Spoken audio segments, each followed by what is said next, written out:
இந்த ஆண்டு சனி பயிற்சி எப்போது நடக்கிறது? சனி பகவான் எங்கிருந்து எங்கு நகர்த்தினார்? இந்த வருடம் வாக்கிய ரீதியாக மார்ச் 6ஆம் தேதி வெள்ளிக்கிழமை காலையில 8:20க்கு கும்பராசியில இருக்கிற சனீஸ்வரர் மீன ராசிக்கு மாற இருக்கிறார். இவ்வளவு நாள சனீஸ்வரர் சனியோட மனைவியே கும்பத்திலேயே இருந்தார்.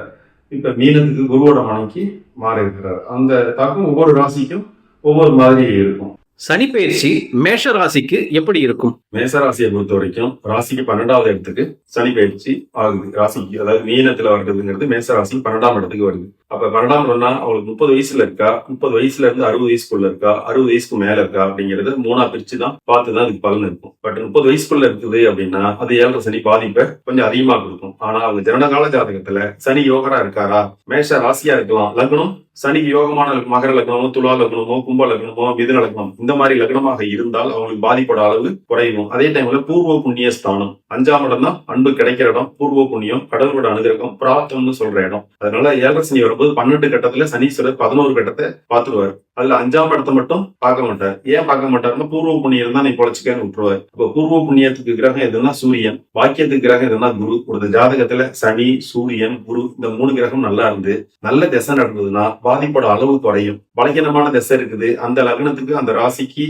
யோகம் இல்லாம இருக்குதுன்னா பாதிப்போட அளவு அதிகமா இருக்கும். பொதுவா மேச ராசிக்கு செவ்வாயோட ராசியா இருக்கிறதுனால 7.5 சனி கொஞ்சம் பாதிப்பு இருக்கும். திசை நல்லா இருந்தா பாதிப்பு பெருசா இருக்காது. பட் 7.5 சனிக்கு திருக்கொள்ளிக்காடு போயிட்டு வர்றது, சனீஸ்வரரை வழிபாடு பண்றது, பைரவரை வழிபாடு பண்றது, சனிக்கிழமைக்கு விரதம் இருக்கிறது, அன்னதானம் பண்றது, உடல் ஊனம் முட்டுறவங்களுக்கு உதவுறது, இதெல்லாம் 12 நாளை படி ஏறி போறது, செப்பல் போடாம நடந்து போறது, ஐயப்பன் வழிபாடு பண்றது, ஆஞ்சநேயர் வழிபாடு பண்றது, விநாயகர் வழிபாடு பண்றது, இதெல்லாம் சிறந்த பரிகாரமா இருக்கும். மேசராசி சுப விரயமா இருக்கும். அது சுப விரயமா லாசாங்கிறதுலாம் ஜனகால ஜாதகத்தை வச்சுதான் முடிவு பண்ண முடியும் அப்படிங்கிறது. மேஷ ராசிக்காரங்க இந்த சனி பயிற்சியின் போது தொழில எப்படி இருக்கும்?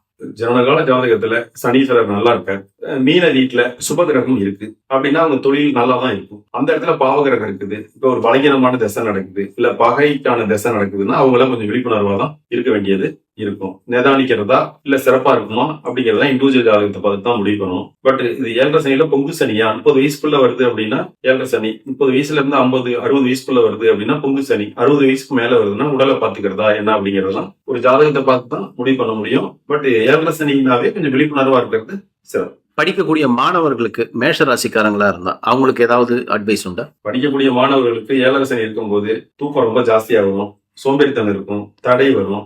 அந்த 90 மார்க் வாங்குறவங்க 60 வாங்குவாங்க, 60 வாங்குறவங்க பாஸ் பண்ணுவாங்க, பாஸ் பண்ண முடியாத அளவுக்கு தடுமாறுவாங்க. அப்ப இதை எப்படி எடுத்துக்கலாம் அப்படின்னா, காலையில விடிய காலமே எந்திரிக்கிறத ஒரு முறையா பயன்படுத்திக்கிறது, மந்திரங்கள் படிக்கிறது, ஸ்லோகம் படிக்கிறது, கடவுளோட அருளை வாங்குறது, இதெல்லாம் பண்ணும்போது அவங்களுடைய அந்த பாதிப்போட அளவு குறையும் அப்படிங்கிறது தான். பச்சை தண்ணியில பொதுவாகவே குளிச்சாலே சனியோட தாக்கம் குறையும். அப்ப இது காலை விடிய காலம் எந்திரிச்சு இதை செஞ்சுக்கிட்டா ரெகுலரா ஒரு 48 நாள் செய்யும் போது அதனுடைய தாக்கம் குறையும். அப்படி செய்யும் போது அவங்களுக்கு 7.5 சனியோட தாக்கம் குறையும். அதே மாதிரி கடுமையான உழைப்புலதான் வெற்றி கிடைக்குங்கிறதுல மாற்றம் இல்லை. ஆனா மினிமம் மெய்வருத்த கூலி கொடுக்குங்கிற மாதிரி கடுமையான உழைப்புலதான் இப்ப அவங்க அது படிப்பா இருந்தாலும் சரி, நடிப்பா இருந்தாலும் சரி, அரசியலா இருந்தாலும் சரி, அரசாங்கம் இருந்தாலும் சரி, ஆரோக்கியமா இருந்தாலும் சரி, மாணவர் எல்லாத்துக்குமே இது பொருந்தும். அவங்கவுங்க துறையில அவங்களுக்கு சிரமப்பட்டு தான் ஜெயிக்க வேண்டிய சூழல் இருக்கும் அப்படிங்கிறதுதான். ஆனா உழைப்புக்கு பலன் கிடைக்குங்கிறதுல மாற்று கருத்து கிடையாது.